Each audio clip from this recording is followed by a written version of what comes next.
Ladies and gentlemen, thank you very, very much indeed.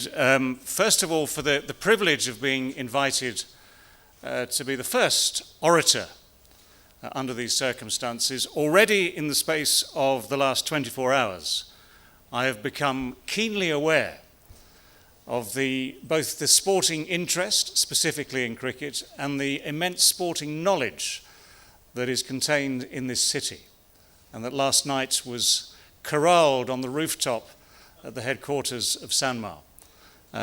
It was almost awe-inspiring. Well, it was awe-inspiring.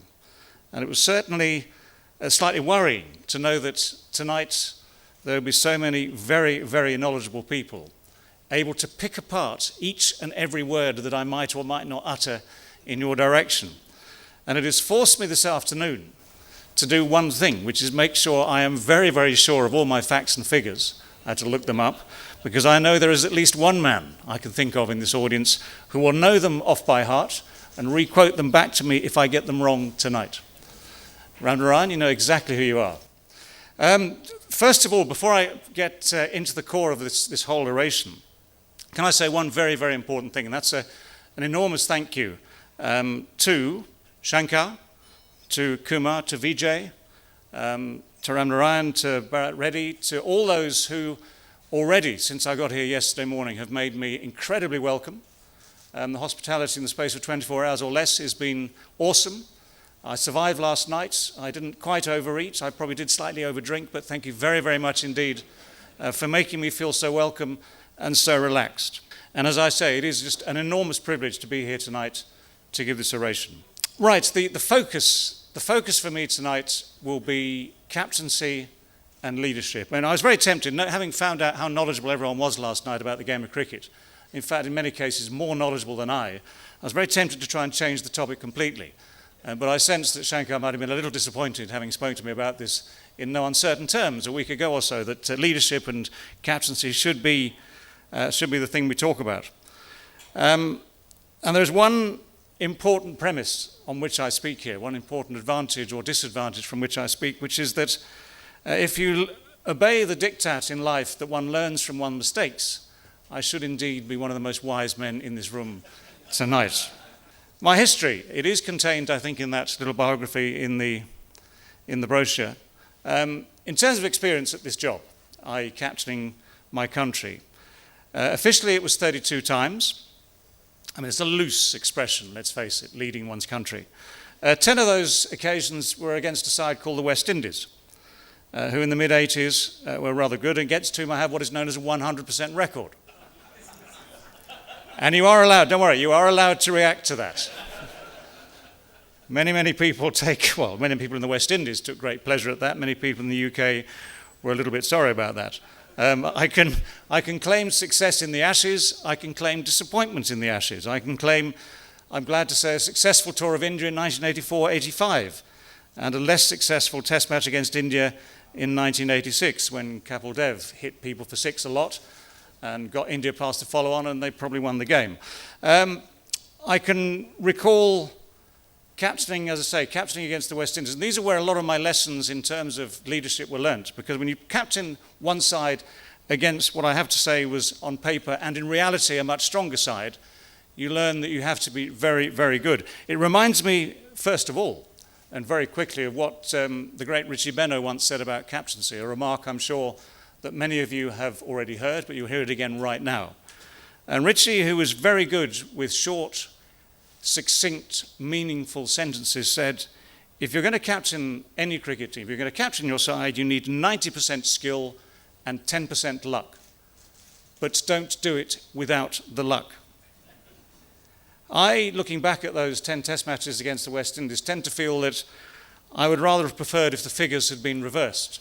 And there's another thing that's thinking back to it this afternoon, another thing I thought too, which is that if one had the option in international sport to pick and choose whom one would have in one's own side and to pick from the opposition, let's face it, in business, if you have a weakness in your business, you are completely allowed to go to your competitor and pick his finest technician, salesman, PR specialist, CEO, whatever it might be you need for your own business, You're allowed to offer them terms they cannot refuse, and they come onto your side and play for you on your side. Now, if I could have done that in both 1984 and 1986, then I can safely say that the results of those series would have been reversed. Unfortunately, as a captain of one's country, you have no option but to captain the people who are actually selected for you, who are available. Now, I did a bit of looking back this afternoon, and I looked at the sides that played, just to remind you all, looked at the sides that played in those games, let's say in the series of 1984 and 1986. 1984 was when I was first appointed captain of England in a home series against the West Indies. The first test match. Now, some of these names, well, actually, I know some of you will mean a lot. If they don't mean too much, don't worry, it's not a test. England in 1984, first test match, Edgbaston. Fowler, Lloyd, Randall, Gower, Lamb, Botham, Miller, Pringle, Downton, Cooke, that's Nick Cooke, Willis. West Indies. Greenwich, Haynes, Gomes, Richards, Dujon, Lloyd, captain. Marshall, Harper, Baptiste, Holding, Garner. You can imagine my first team talk at the start of the series. What you can't imagine is my team talk when we were 3-0 down with 2 games to play, which I think actually holds the record for a captain using the word confidence without fully appreciating the meaning of the word. But I also made some notes on this against the names that we have here. And I had to cheat slightly. Of those 2 11s, I've put 8 stars against the West Indies, i.e. people who would have made it into a composite 11. And I somehow managed to put 4 on our 11, which I immodestly included myself because I quite fancied a game. Alan Lamb, who was one of those people who had a very, very good record against that West Indies side in the 80s with half a dozen hundreds against them. Ian Botham, who I always have to pick him, otherwise he hits me. And maybe Jeff Miller, who was the spinner, the off-spinner on our side, who was probably slightly better than Harper, who was the off-spinner on the West Indies side. But for the West Indies, Greenwich, Haynes, Richards, Dujon, Lloyd, Marshall, the greatest fast bowler of all time, arguably, Holding and Garner, they get in very easily. So it's completely understandable when we lost that series by the minor margin of 0. 2 years later, I was in the same position, captaining England, again loosely, in the Caribbean this time. Where actually my record is pretty good, I have to say. And I'll again run you through those 2 sides very quickly. We now had a slight improvement at the top of the order. We had Graham Gooch at the top of the order, Tim Robinson, myself, Robin Smith, Alan Lamb, Ian Botham, Peter Willey, Paul Downton, Richard Ellison, Phil Edmonds and Gregory Thomas. West Indies still had Greenwich and Haynes. They'd managed to improve things slightly with Richardson, Gomes now at number 4, Carlisle Best at 5, Viv Richards, Dujon, Marshall, Holding, Garner, Patterson. In Jamaica, he was 10 yards quicker than he was anywhere else, and that first test match was in Jamaica. Curiously, the result of the series was much the same again. And again, I did that thing where I put stars against my team and stars against their team, and the ratio seems to be much the same again. 4 against 7. And just the results of those first 2 test matches, West Indies won by an innings and 180 in Birmingham and just by 10 wickets only in Jamaica. And what was interesting, actually, was that when I was thinking back to that era this afternoon, trying to remember these teams, I could remember more easily the opposition teams than I could my own. Maybe that is the stuff of which nightmares are made. But the problem is, as I say, when you have those circumstances, you have to somehow come up with a strategy. My strategy was to look forward to the next series against someone else who might be easier to play against. And in terms of, which is why I'm going to move on very quickly, in terms of learning the trade, as it were, learning the business of leadership, of captaincy, inevitably one learns from the people who were in charge of you when you first played. Now, I was very lucky. My first series for England was back in 1978, and the captain then was a guy called Mike Brearley, who was still one of the best captains you'll ever encounter for or against. He was not the greatest player, but everyone respected him because he had the right sort of attitude to the game and captaincy. He had a phenomenal memory. He could remember each and every player he'd played with and played against. He could remember each and every circumstance that had occurred in each and every game that he'd been captain. He was exactly the same in that respect, although a very different character, to my captain at Leicestershire, who was a man called Ray Illingworth, an Ashes winner in Australia in 1970, a Yorkshireman, both from the north as it happens, both of them Yorkshiremen, but you wouldn't know that to listen to them. Whereas Illingworth was very much the archetypal, tough, unforgiving, uncompromising leader of both England, Yorkshire, and now Leicestershire, where I was playing. So those two men were my first inspirations, the first people to show me what should be done by a leader. And I'll enlarge on that as we go this evening. And it then took probably, 6, 7 years before I went from being a young amateur, in effect, to a young professional, to eventually taking over the reins as England captain, firstly against Pakistan, then against the West Indies, as you've just heard, and then more successfully against others after that. Now, the important thing to me here is that we all have our way of leading. And when you're in a room like this amongst very successful people, I'm also very aware there are some, or most of you will know already, about taking decisions, about creating strategies, about dealing with people, both for and against. So I won't be teaching you all about that. I wouldn't dare, I wouldn't desire to try and teach you about that. All I will tell you is about the ways I like to look at it. And the one overriding thing that I thought was impossible, was not just impossible, was possible and required, was to give each and every man that was playing in one of my teams responsibility. It is something I find so key to creating an atmosphere that helps players want to play alongside you and for you, that gives them responsibility for each and every day that they're out there, and for each and every action that they take as part of a cricket team. Because, again, I'll enlarge on this as we go, because to me, a team meeting, for instance, so it could be a board meeting, it could be a team meeting, it could be whatever sort of meeting you need, a strategy meeting, whatever you want to call it. A team meeting for me was a chance to get every one of those players who were going to be in a game of cricket, that's all it was, a game of cricket the following day, involved in what I was thinking, but not for me just to tell them what to do or what to think, but for them to think for themselves and be part of the process, so that whatever you did, and as we all know in the game of cricket, you can have a team meeting the night before a game, and it's brilliant because your batsmen make over 600 runs and your bowlers dismiss the opposition for around about 120 max in each innings, and you win by an innings and plenty. And that's what happens in team meetings.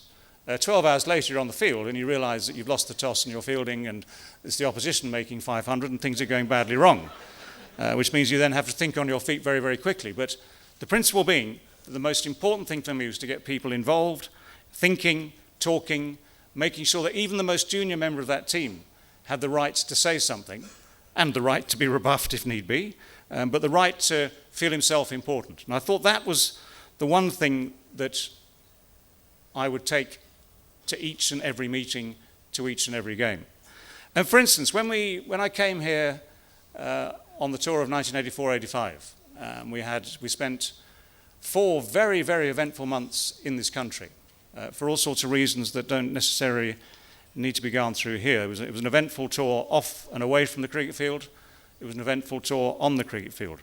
And I will speak to you about the people I had in my team alone. We were missing 1 or 2 important players for various reasons, and those various reasons included sanctions against people who'd been on rebel tours previously, who were banned from the game. One of our great players, Gooch, was unavailable. One of our other great players, Ian Botham, was also unavailable. We had a team that was happy, a team that was determined to make the most of its opportunities, and luckily we were given circumstances which helped us. But there were 4 or 5 key members whom I think responded more than others to that responsibility. First of all was Mike Gatting, who up until that stage had been part of an England team on and off. He made his debut before me, he toured before me, but had been in and out of the team for 7 or 8 years. I made him vice-captain, gave him the responsibility of being my number 2 or my number 1, depends if he's in the Navy or in another industry. But he was my deputy. He was a vital source of information, a vital source of backup. And he responded to that responsibility with glee. It'd be easy to say that giving him that gave him the confidence to go and make 100 in the first test in Mumbai and a double 100 here in Chennai.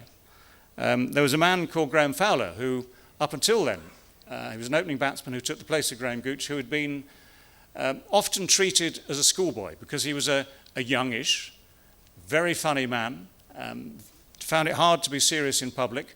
People thought he was just a little bit of a kid.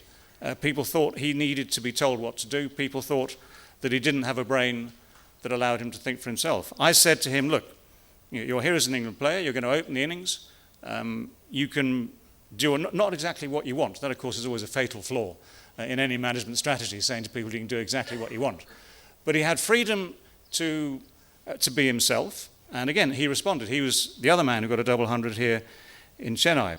I had a more experienced man called Phil Edmonds, who was a slow left-arm spinner, who was a very, very intelligent and very strong character, who had famously clashed with Mike Brearley all those years ago when I first toured Australia in 1978-79. Edmonds and Brearley both had been to Cambridge University, and there was what you might describe a clash of intellect. Brearley didn't get on with Edmonds, Edmonds didn't get on with Brearley. The trouble is, for Edmonds, under those circumstances, Edmonds doesn't play, and he was very keen to be on the field. Now, I have to say, I suspect that when it came to my captaincy over Phil Edmonds, there was no clash of intellect.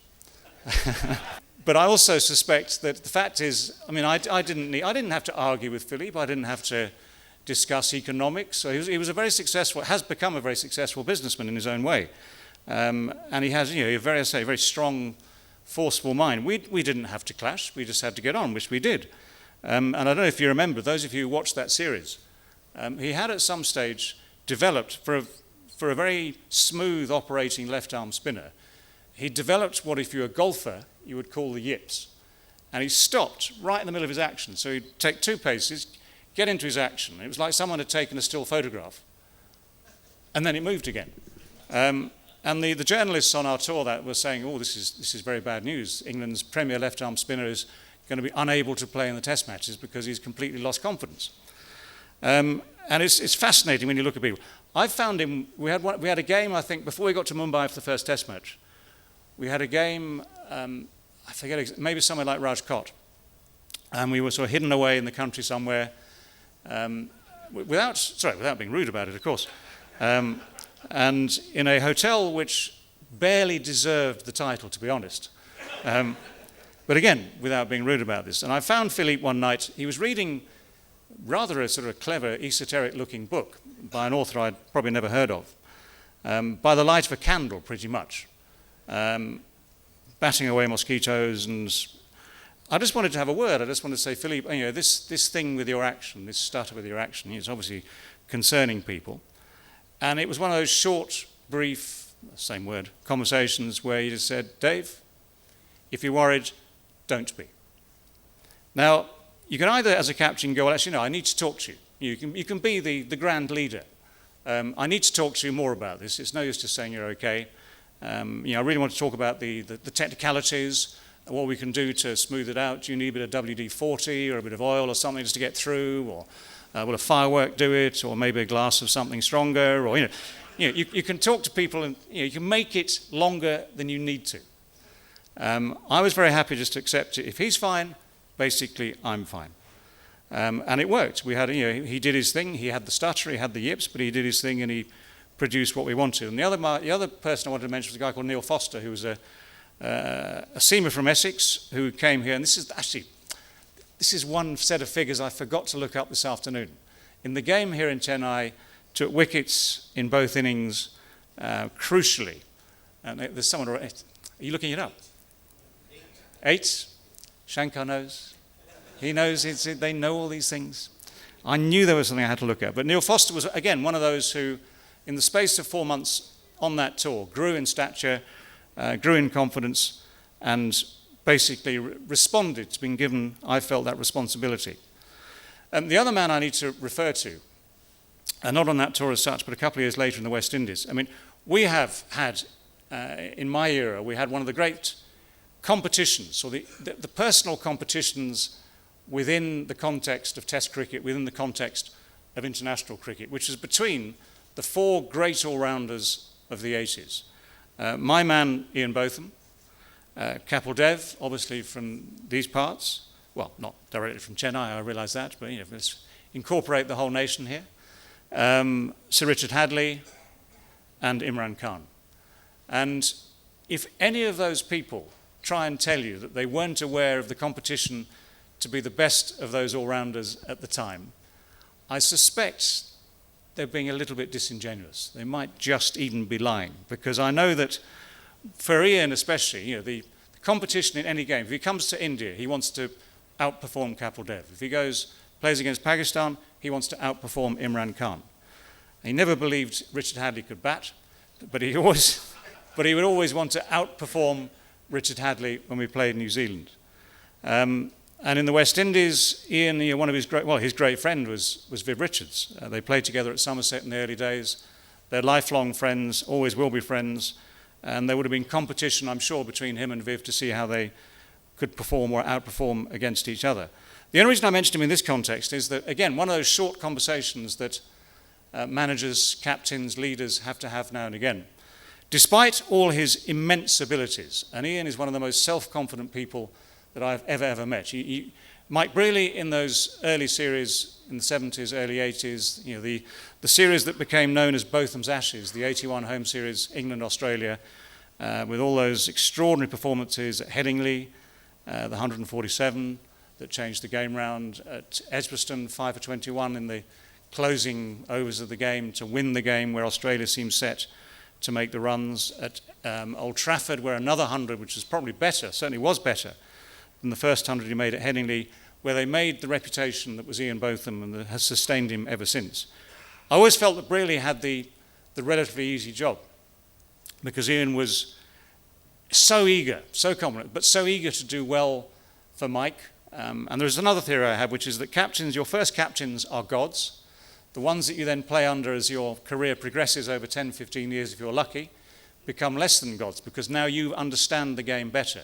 Now you have your own opinions, which are stronger. And your captains apparently start making mistakes, and you're now prepared to start to argue with them when they do. But Brealey to Botham in the 70s, 80s was his little god, and Botham responded. When I had Botham in the Caribbean in 1986, I had this dilemma, which is in the game, you can imagine Ian was a superstar, always will be, always has been, it seems, always will be. You have other players who you need to treat differently, you need to work harder, need to push them harder. But I took the view that Ian, by that stage of his career, there were two things. One is he would know his own game inside out and would know himself, and he would work instinctively to do what he had to do to try and play at his best. And that didn't mean long runs, it didn't mean long net sessions, it still meant he would try and hit the ball out of the net as far as he could every net session, as opposed to sort of working out how to play West Indies fast bowling. But it was him, and you let someone like that go, you let someone like that do his thing, because that's how he operates to his best. It's what Brealey had done to him, it's what the others in between, Fletcher, Willis, had all allowed him to be himself. And I opted to go that way. Others in the squad, when he didn't perform quite so well at the start of that tour, said, well, why is he not doing more training? Why is he not doing more practice? And all I could do was have quiet words with Ian to try and encourage him to raise the game. And again, I had one of those very, very quick conversations. We had a meeting after the second test match out of the 5, where we discussed actually, for once, and this is, I almost find myself unbelieving that this could happen. Someone like Ian Botham, we discussed possibly dropping him, leaving the great Ian Botham out, going into a test match against the West Indies without him, and playing someone who by definition would be an inferior batsman, an inferior bowler, and an inferior catcher, because Ian did all those three things immensely well. But I decided best keep him in, and I went to see him. And a bit like Phil Edmonds in his room, found him quietly. And again, the conversation was as short as you like it, because it was I just said, Ian, I didn't call him Ian, because no one's ever called him Ian since he was born, to be honest, but I said, Ian, we nearly dropped you. And he looked at me just for a second, and I said, okay, right, I understand. And then I wish I could say we then won the next 3 test matches and took the series. But obviously you come back to that same problem as I outlined earlier, that you look at the two teams and they were still stronger. Even with Ian playing more towards the top of his potential, they were still a stronger team at that stage. And the result, sadly, is recorded in wisdom and will ever be so. We still came second. I was going to compare three different regimes on this same topic. I was thinking of what I told you about my abiding belief in responsibility, and therefore team talks whereby people would contribute and be part of a team, and would do so not just in the team talk before the game, but at any stage during the game. For me, at every stage during the game, if someone is at long leg or at deep mid-wicket, these are fields you had to set, of course, for Viv Richards on a regular basis. I didn't get to talk to slips a lot because there weren't many. They'd all gone to deeper parts of the ground. So it needed sort of keen eyes and a sense of semaphore to get the message. But at any stage, I would say to people, come, if you have a good idea, come to me.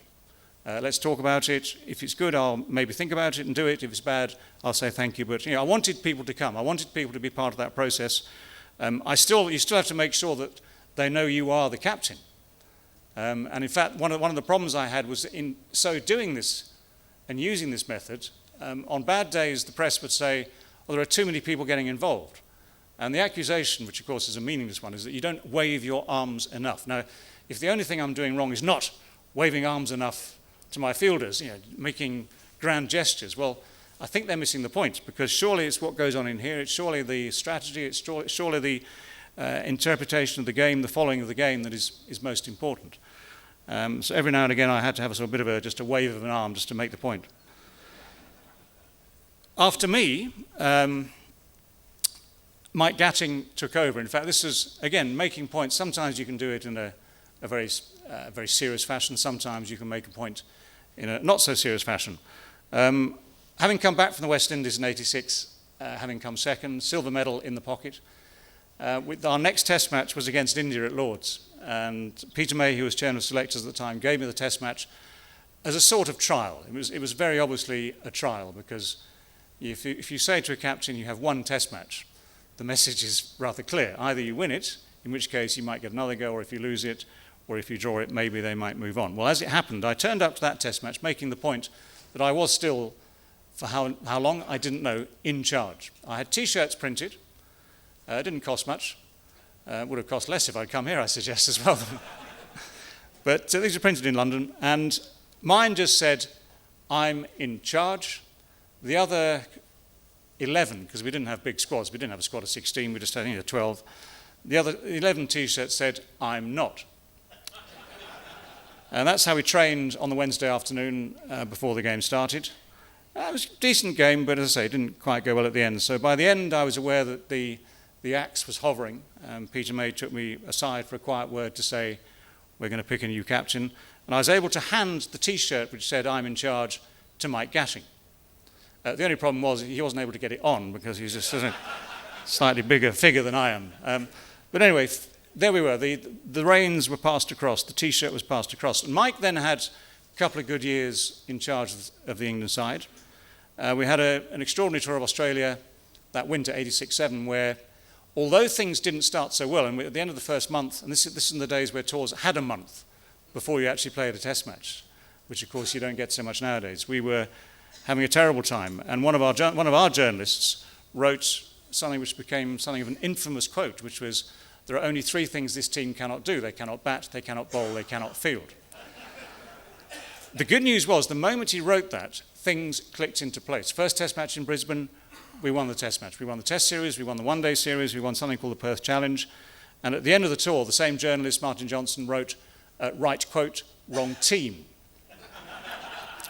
But in the process, Mike had a system for that tour whereby, to his credit, and to the credit of Mickey Stewart, who was the manager on that tour, they had a system whereby, for instance, myself, Ian Botham, Alan Lamb, as the senior players on that tour, were given what you might describe as a certain amount of freedom. Again, going back to this responsibility for one's own actions, a certain amount of freedom, and not treated like schoolboys or inexperienced players. The people who were new on tour to Australia for that first time were given more help, and that seemed to work, because people like Chris Broad came through and got 300 in the series. Others, Gladstone Small, took wickets at the crucial time in the Melbourne Test match, and they all contributed to the winning of that series. So what I would say is Mike got the balance absolutely right between treating senior players one way, middling players another way, junior players a third way, but blending everything together. And I think that, in a sense, just encapsulates the art of leadership in this game. In fact, in any sport, in any business, you need to accommodate the different characters and the different requirements. And then you move on, the next man who took over at the end of my second attempt to captain in the Ashes was Graham Gooch, who then changed to a system which I have to be critical of. He was a fantastic player with an extraordinary fine record against West Indies, against spin, against everyone.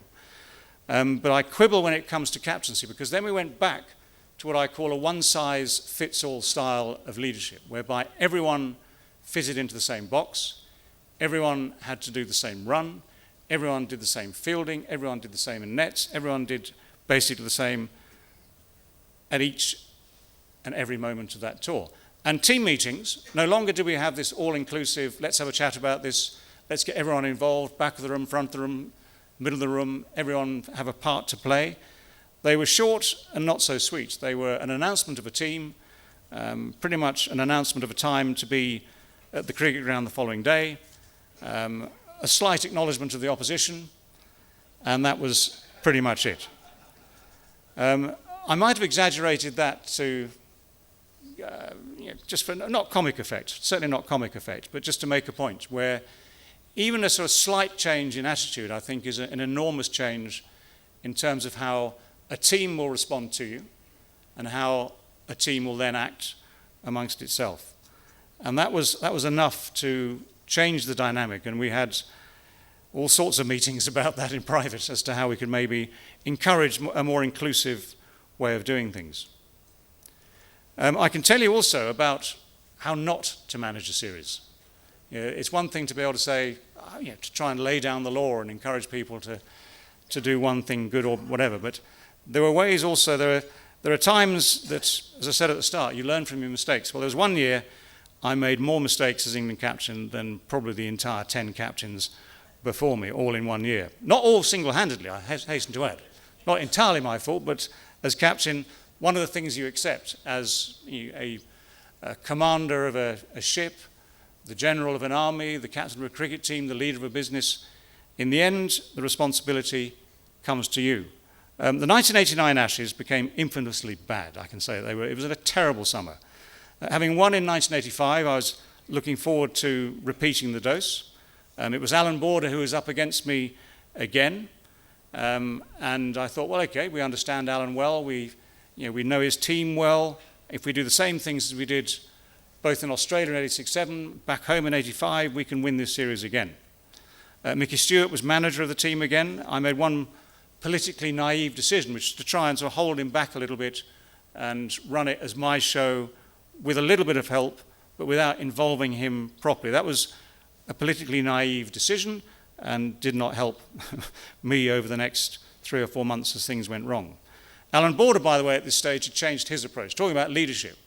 Alan Border, I'd known since the first time he played against us, 1978, my first tour of Australia, and we'd got on. This is what I used to love about the game across continents. We could go to Australia, have a beer, or plenty.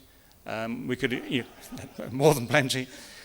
We could get to know the likes of Ian Chappell, Greg Chappell, Dennis Lilly, Rod Marsh, all these great players, Jeff Thompson and Alan Border. And we counted them as friends as well as enemies. And there was that strict demarcation whereby between the hours of play, say 11 o'clock to 6 o'clock, they were the enemy. As soon as the bails were off and stumps were drawn at 6 o'clock, they were now someone to have a beer with and to get to know. And I used to find that was the perfect blend. It didn't stop you competing, it didn't stop them competing, it didn't stop the cricket being of the highest quality. And AB used to be a mate of mine until this tour. And he arrived determined to change his ways. They nicknamed him Captain Grumpy from pretty much the day they arrived in the UK on that tour, because he hardly spoke to his own team. And all he ever said to me for about 3 months was about 4 or 5 words. And those words were heads, and either we'll bat or we'll bowl. That was it. No laughter, no fun, no enjoyment until they won the series. Started well. I stuck them in at Leeds, first test match. Normally speaking, you go to Leeds, Headingley, and there's something in the pitch for seam bowlers. We picked 4 seam bowlers. This was the first year in about 20 that the groundsman had produced the perfect batting pitch. 601 for Australia, Taylor 136, Steve Wall, who we saw in that photograph earlier, 177. Australia win by 210. Second test, I got caught slightly. We improved.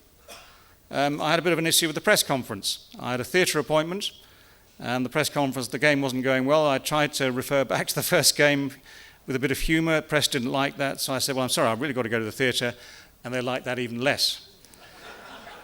So I spent, and this is the day we used to have rest days. A fantastic thing in the old days. If you remember, rest days were 3 days on, and basically 24 hours off. So Saturday night, if it was a Saturday, it could be anything could happen. Sunday you did a bit more of that, and Sunday night you recovered, and Monday morning you tried to be sober enough to play the game again. But I spent that rest day building bridges with the press. By the fifth test match, Australia won the series 4-0. Well, not quite 4-0. They won it after the fourth test match. Anyway, they'd taken the series. By the fifth test match, day one, Australia made 301 without loss. Marsh 125 not out, Taylor 141 not out. Half an hour before play closed that day, I called the 12th man, Gregory Thomas, who I mentioned earlier, but you probably didn't notice. Greg Thomas from Glamorgan was 12th man. I called him onto the field. This is where I did wave my arms, extravagantly. Come down, I need to speak to you. Come on. And everyone went, what's going on? No one had an idea what's going on. I called him down. I said to him, can you do me a favour? Can you please go and ask the press what I should do next? And actually, he was a very nice man. He said, are you serious? I said, no. I just wanted to break up play. I just needed a break. But it'll be a good line for later. So anyway, don't worry. But in some ways, facetious though it was at the time, that's almost how I felt. It was interesting the things going on in the background that same summer. Mike Gatting, who, as I said, had been a trusted lieutenant before, who'd been captain since, was going to be part of the side at the start of the year, unfortunately got injured, and so we didn't see him. And what was interesting here is that Mike, who had been part of that team, and a major part of that team for the last 4 or 5 years now, was injured. We didn't see him. We made one mistake. We didn't ring him up to say, how are you, how's it going, how's the injury, are you all right? We didn't keep him on board. And unbeknownst to me, that same summer, there was a second rebel tour for South Africa being planned, and Mike, for some reason, felt so disaffected that he accepted an invitation to captain that team to South Africa in the winter. And it got to the ridiculous situation that at Old Trafford in that fourth test match, we had, 4 or 5 members of my team who had accepted invitations to be part of the rebel tour, who therefore would not have been picked, and were playing, when the story started to break on that final afternoon, realised they were playing their last ever game for England. And Neil Foster was one of those who I mentioned earlier who was running into bowl with tears coming down from his eyes. And that was the sort of thing, there are a million other things going wrong that summer. That was the sort of thing that was going on. I didn't know about that. There's one rule about things like that as a captain. You're the last man to hear. Ted Dexter, Mickey Stewart, who were the management, had heard about this. They'd kept it quiet. They revealed all on that final day. And that's another thing which is so important between a management team, which is trust and information. You cannot do anything without trust. You cannot do anything if any of you is hiding something from someone else, because you need to know what is going on. So there we were. That was less of a cricket match, more of an auction, with the Ashes going, gone. I don't know how we're doing for time, but we seem to be going all right. Is the clock running, Vijay? Are you sure? Well, there's dinner. Anyway, I was going to come on from those days, from my days, just to have a quick look at what you might call the current day. Since my retirement, there have been a lot of captains for England, a lot of cricket played by England, by all the nations, of course. We now have a man called Alistair Cooke, who is an extraordinarily strong-minded individual. You can see that from the way he bats, by the concentration, by the ability to bat for days, for weeks, for months, it seems, and break all records, which he already has done as an English batsman. He inherited a system from Andrew Strauss. Strauss took over before that from Michael Vaughan. We had Nasser Hussain, Mike Atherton, 2 of the people who keep me company in our commentary boxes for Sky, both of whom are very good, very clever, very hard-working, and you can see why they would be good in their posts as captains, as leaders of teams. Strauss, of course, had a very successful era winning Ashes at home and away, had a very successful system, But it's interesting because one piece of advice I got before I took on the job was from a man called Robin Jackman, who was in Australia with me on one tour. And I was vice captain at the time, and the expectation was obvious that I would take over the team within maybe a few months, maybe a little longer. And the one thing he said to me, which echoes actually something we heard earlier when we were talking about KS, one thing he said to me there is, be yourself. Now, it might sound a slightly strange thing to say, because who else are you going to be? Are you going to put on a costume? Are you going to put on a Superman costume, a Batman costume? Are you going to pretend to be Mike Brearley? In a sense, of course, you have no option but to be yourself. But the advice, of course, is slightly deeper than that, and it means don't try and be something you're not, because let's face it, they will see the before and after. They'll know what you were before. They'll see a change. Yes, you can learn. Yes, you can develop. Yes, you can develop your leadership skills. You can develop your tactics. You can develop the way you run a team, but you need to be the man you were before, otherwise people will see through you. And it's interesting watching Alistair Cooke over the last 3 or 4 years, because when he first took over the captaincy, it was what you might call Strauss.1, because the tactics were the same. You could ignore the fact that he was a slightly taller, slightly darker looking man. The field placings were the same, the timings were the same, everything seemed to be the same as with Andrew Strauss. And you can understand why, because Strauss had been successful. Therefore, you'd assume that was a method that would be successful again. But things change, opposition change. And what I've seen now in the last couple of series, 2 or 3 years from Alistair Cooke, is that he's now become himself. He's now assumed the confidence to do it his way, to make his decisions, and they love him. I mean, he has huge respect in that dressing room for England, because he is himself, and of course because he has this extraordinary ability to make runs in huge quantities, which means that for the greater part, he is able to set the example and lead from the front. And he is one of these men who does that remarkably well. And he's also strong enough, I have to mention this point too, strong enough that even when, nowadays, when, for instance, his own runs might not be as numerous as he would like, then he is still able to draw on the confidence of the last 4 or 5 years, to draw on his reputation, to be the same man when he's leading that team. And that too is a very good trick to pull off. For me, again, echoing things we heard earlier, and it makes me feel as though you've possibly done the right thing in asking me to be here. I only say possibly because I reserve judgment. I would certainly not judge myself. But one of the key important things for me, just as a boy, as a man, as a player, as a captain, was to remember the key thing about our game, in fact any game, is that it should be fun. The moment you lose your enjoyment for what you're doing is the moment it becomes hard work. And it's the moment that even a test match, which can be fun, can be enjoyed, and which if you ask Ian Botham, my great mate, my great mucker of the last 40 years, I can't believe I've just said that, but it's true. You ask him, everything he did and does still is with that element of fun involved. I mean, it's not always fun for everyone else, I have to say, but you need a certain capacity, you need a liver made of iron, you need all sorts of things to be with Ian day in, day out. But it's such an important point, because if you're trying to sell the game to the next generation and the generation after that, which is something we might well talk about later, someone needs to realize, as a kid of 10, 14, 15, 17, 18, that someone growing up whose father might be the greatest fan of Test cricket that's ever been, might be man who understands ODIs and teaching, a lover of the game as it should be, might have a job explaining to this kid why he should like what we think is still an extraordinarily fine game. You have to sell that game to the next generation.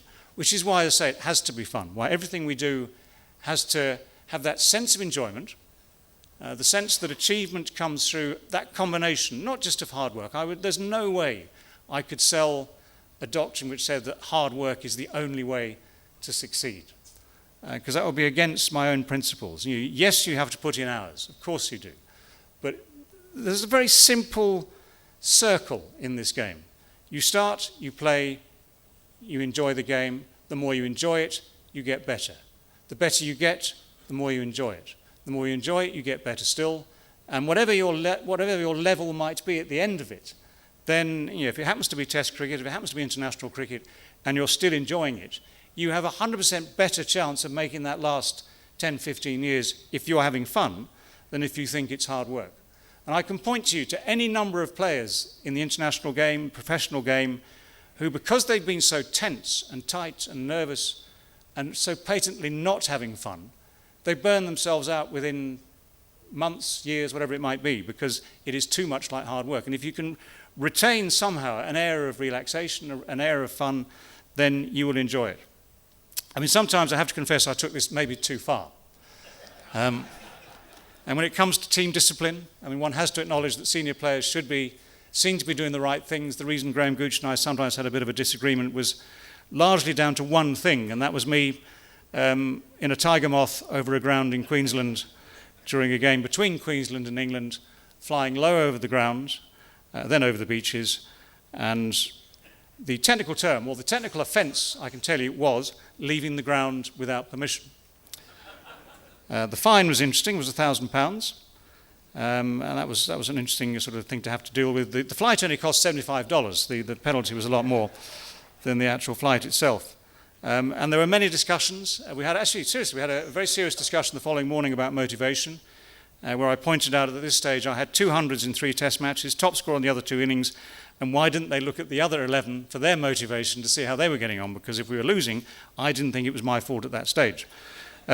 They rather took the view that what I'd done was, quote, irresponsible and ill-judged, and at this meeting, which was sort of like a bit of a court case, because I walked into the room in the morning after the event, and there was a stool in the middle of the room, and there were the 4 of them, who were the manager, Mickey Stewart, the cricket manager, Graham Gooch, the captain, and again, my great friend Alan Lamb, who was vice captain at the time. 3 of them were looking very stern and serious. Lammy was giggling uncontrollably, which gave me a little bit of hope, but not enough. And when we started talking about this, I said, hang on, before we go any further, can I just say that it was just a bit of fun? Now, you don't always get away with that, so that defence obviously didn't work, but we agreed to disagree. We decided that there would be this penalty, of course, and I realised that over the next few days, while this is all being decided, that a lot of people, people were split, but actually, the people who saw it as a bit of fun far outnumbered those who saw it as an irresponsible act. And that included the man in Adelaide who had control of the PA system at the Adelaide Oval when we played the next test match 3 days later. I walked out to bat on day 2 of this game. We were 3 down for I'm not quite sure what. As luck would have it, Graham Gooch was at the other end, looking suitably stern again, and I could feel the pressure from him. But the pressure was relieved when the man on the PA system played those magnificent men in their flying machines. He and I would have got on very well for a long, long time. So that, to me, encapsulates what the game is about. I hope that those few thoughts on leadership and captaincy might resonate with those of you still who follow the game. The fun bit to me is also important. I mean, I had an absolute ball. I mean, I look back and think actually over 15 years of international cricket, of course not everything was sweetness and light and joy. There were some really tough times. Losing games is not easy, losing series is not fun. Those times where you can't make runs, where you think as though you've forgotten how to bat, those are not fun. But the great part of it was to be enjoyed. You meet some extraordinary people. I mean, just coming to this event, you meet extraordinary people. You play against extraordinary people. You're inspired by the greats to try and emulate their feats. You're inspired by even not the greats, just to be with them and to enjoy their company and to enjoy the competition. And my closing line is this. One of the trophies I was given once by, ironically, one of the newspapers in the UK, the Independent newspaper. And it was given to me by that man I mentioned earlier, Martin Johnson, who was the man who had that quote in Australia, they can't bat, they can't bowl, they can't field. But the inscription on the trophy just said this: for fun, style, and excellence.